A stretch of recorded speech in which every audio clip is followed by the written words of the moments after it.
नमस्कार। आज यूपी में योगी सरकार का 31वां दिन हो गया है और आज सरकार ने कई फैसले लिए हैं, जनता के लिए भी और अपने मंत्रियों के लिए भी। लेकिन जो फैसले मंत्रियों के लिए हैं वो उनके हित के नहीं हैं, मंत्रियों को सुधारने के लिए हैं। सूबे के सीएम ने आज एक बार फिर अपने मंत्रियों की क्लास लगाई, उन्हें अच्छे आचरण का पाठ पढ़ाया, क्या करें क्या ना करें इसकी पूरी ब्रीफिंग दी और मंत्रियों के आचरण के लिए एक पूरी गाइडलाइन तैयार कर दी। यानी यूपी को सुधारने के लिए योगी ने आचार संहिता तैयार की है। पिछले 30 दिनों में योगी सरकार ने जनता के हित के कई फैसले किए और अब बारी मंत्रियों पर लगाम लगाने की, जिसके लिए मुख्यमंत्री योगी आदित्यनाथ ने एक आचरण संहिता लिखी है। योगी आदित्यनाथ ने अपने मंत्रियों से उनकी संपत्ति का ब्यौरा मांगा है। आचरण संहिता के मुताबिक सभी मंत्रियों को हर साल 31 मार्च तक संपत्तियों का ब्यौरा देना होगा। भ्रष्टाचार मुक्त उत्तर प्रदेश की दृष्टि से हम अगर बात कर रहे हैं तो सबसे पहले स्वयं से शुरुआत करते हैं। हो सकता है कुछ मंत्रियों को ना आया हो सकता है सिस्टम तक ना पहुंचा हो, सबका पहुंचेगा और भारतीय जनता पार्टी यूपी को भ्रष्टाचार से मुक्त करा करके ही दम लेगी।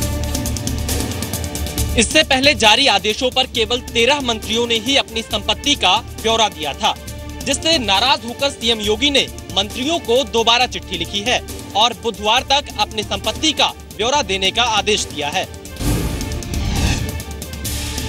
पिछली सरकार में कई मंत्रियों पर घोटाले के आरोप लगे, जिससे सबक लेते हुए योगी सरकार ने मंत्रियों के लिए लिखी आचरण संहिता में से रोकने के भी नियम बनाए हैं, जिसके मुताबिक अगर मंत्रियों की किसी कंपनी में साझेदारी है तो मंत्री को उसकी डिटेल बतानी होगी। मंत्री को यह भी बताना होगा कि इस हिस्सेदारी से उन्हें कितनी संपत्ति मिली है। नया वर्क कल्चर डेवलप हुआ है माननीय योगी जी की सरकार में। मिनिस्टर से लेकर सभी कर्मचारी उत्तर प्रदेश के विकास के लिए, डेवलपमेंट के लिए 24 घंटा काम करने को तैयार है। पिछली सरकार में ये बात सामने आई थी कि गायत्री प्रजापति समेत कई ऐसे नेता हैं जिनकी कंपनियों में साझेदारी है। इस चीज को रोकने के लिए मुख्यमंत्री आदित्यनाथ योगी ने अब अपने मंत्रियों के लिए एक नई आचरण संहिता तैयार की है। उत्तर प्रदेश के मुख्यमंत्री योगी आदित्यनाथ ने न केवल अपने मंत्रियों की संपत्ति बल्कि उनके पास मौजूद अचल संपत्तियों का भी हिसाब मांगा है, जिसके तहत मंत्रियों के पास कितना सोना और चांदी है इसका हिसाब देना होगा। जनता का तो नहीं, लेकिन इस बार लग रहा है कि जनता का पेट पलेगा और अच्छा भविष्य दिखेगा। एक परिवार में नाती पोते चाचा भतीजे सभी बनते चले आए थे और पब्लिक की कोई नहीं सुन रहा था। खैर योगी जी ने काम किया इस विषय में, बढ़िया है, सराहनीय काम है ये। जनता का भला 90% होगा, 90% जनता का भला होगा। सीएम योगी आदित्यनाथ अपने मंत्रियों की पूरी जन कुंडली खंगाल रहे हैं, इसलिए योगी अपने मंत्रियों से न केवल मंत्री बनने के बाद की बल्कि उससे पहले की भी जानकारी मांग रहे हैं। इसलिए मंत्रियों के लिए बनाई आचरण संहिता में सीएम ने अपने मंत्रियों से मंत्री बनने से पहले उनके व्यवसाय और उससे होने वाली आमदनी की डिटेल्स मांगी है।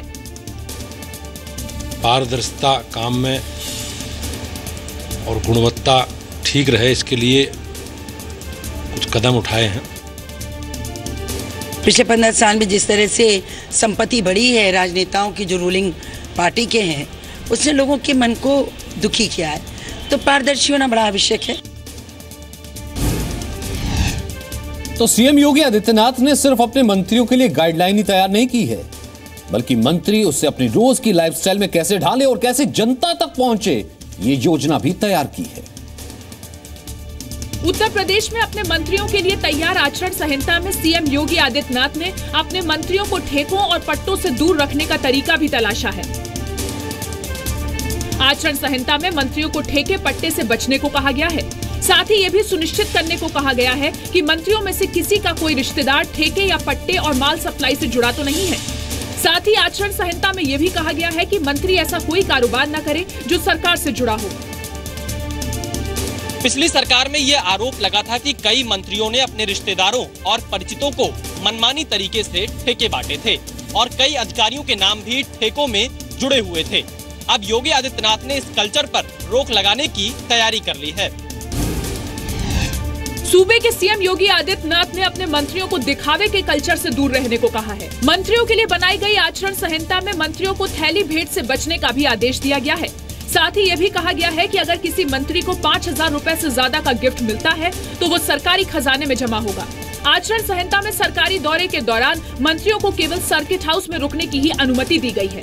किसी महंगे होटल में रुकने पर रोक लगाई गई है। अब यात्रा के दौरान मंत्रियों को सरकारी गेस्ट हाउस और सर्किट हाउस में रुकना होगा। साथ ही दावत और दिखावे से बचने को भी कहा गया है। और ये बहुत बढ़िया डिसीजन है और हम सबको खुशी है कि हम सब खुद उस दायरे में आ रहे हैं। बहुत अच्छी बात।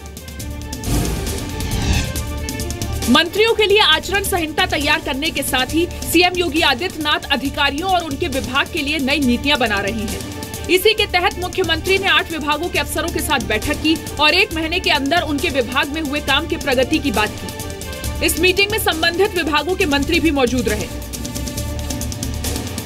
थाना में आने वाले प्रत्येक जो फरियादी है उसके बैठने की समुचित व्यवस्था, पीने के पानी की व्यवस्था इत्यादि, जिससे जो पहला लेवल ऑफ इंटरफेस है पब्लिक का पुलिस डिपार्टमेंट के साथ, उसमें एक बदलाव जो है लोगों को दिखने लगा है।